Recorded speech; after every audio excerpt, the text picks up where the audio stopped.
Consciously using your time is about choices. Now, I bet most of us grew up with our parents, especially, saying, you need to use your time wisely. Wisely usually meant we should either be doing homework, chores, or something else that required a lot of work.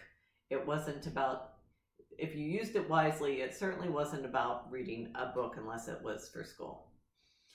So I don't think of it as the same thing. I think of it about building it around your priorities. And it's kind of an interesting way to think.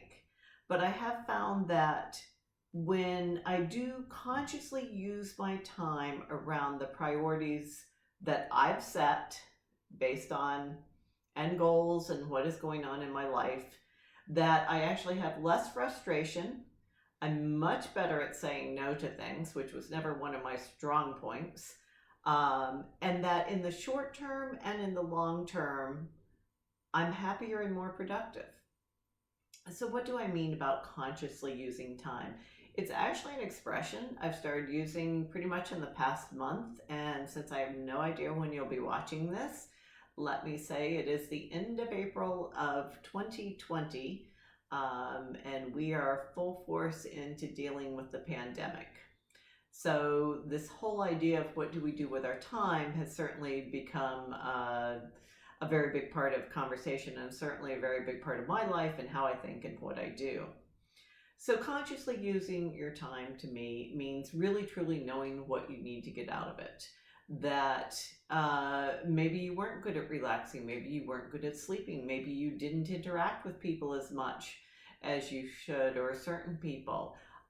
Maybe you weren't doing enough to do your work or move yourself forward in your career or better yourself. And better yourself could be a lot of different things. Again, it could be your career, but it could also be your health, and it could be your personal relationships. So consciously using your time is about choices. It's not bad or good in terms of watching a TV show or a movie or something for a few hours versus getting on the treadmill or going out running.